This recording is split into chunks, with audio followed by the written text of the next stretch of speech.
welcome back to the train shed. Today we're going to show you how we installed these two curved points and how we motorised them. It's time for another model railway update. Simon's Train Adventures!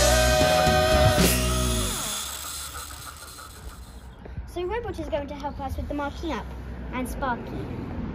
This is the third set of point laying I'm doing here, and to make this much easier I've taken this baseboard section off so I can do the hole drilling and marking up and fixing of point motors, and then I'll fix it back in place. I think that's going to make it much easier to get underneath.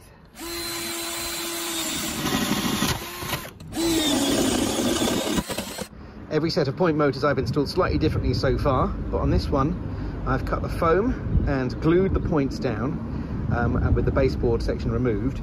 So as soon as that glue's dry, I'm going to turn it over and then I can install the point motors underneath. Just showing you that I've now got the board upside down and the point motor in exactly the right position, and it just stays there. No magic needed. I don't need to lie on my back either, Simon. It's good, isn't it? Simon's just going to do up the screws, get it nice and tight. Squeeze the trigger until I say go, and I'll just give it a bit more pressure. Right, go.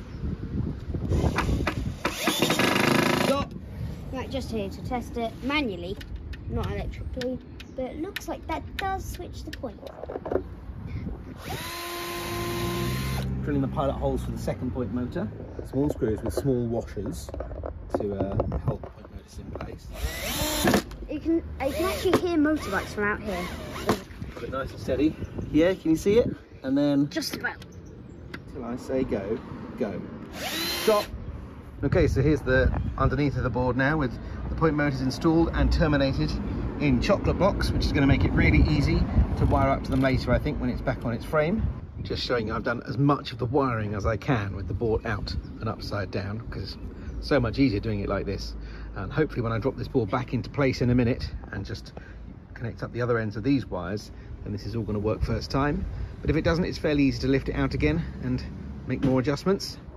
We've got the baseboard back in place and we've just got the wire connected up so we can test the motors. Go and change it again, Simon. That's it. And the other one. So that's it. So we're just tapping the wires on the terminals for now, but this obviously will be connected to a switch, and we've got both point motors moving together. Yeah, that's like great. One over there. So we can operate both with one switch. This is the switch panel I've been working on, which is going to control all the points and the motorised signals, which are going to be on this side of the layout. It's going to fix underneath the controller shelf, which I've recently painted black, just there. And I'll just show you the back of it. Currently I've just wired up the middle of every one of these switches except for the two end ones. That's going to be the common return, and I've got some multi-core cable coming which is going to wire to the two outside contacts on each of those switches.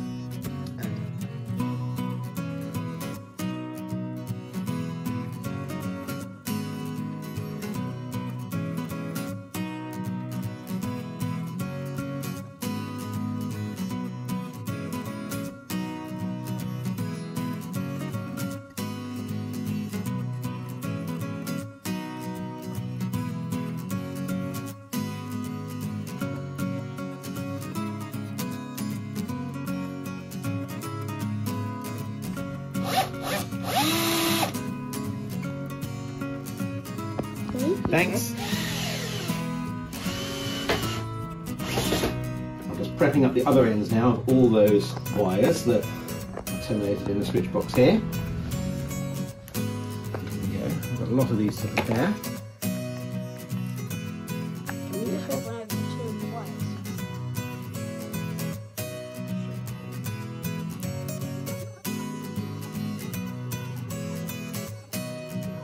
Got the first few of these switches connected up now. Had a little bit of a problem. The point motors are very old and were seized. They didn't move very well, but just a little bit of light lubrication, and now they move really well. It does very much buzz. I'm hoping that when I fit the capacitor discharge unit, that will get rid of the buzz. Now we're going to have a running session and show some clips of trains going over the points.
Well, thanks for watching. I hope you've enjoyed this video. Come back soon when we're going to be showing you how we tackled a three-way point and how we installed all the point and track work in the goods yard and siding. It has been much better than that. Simon.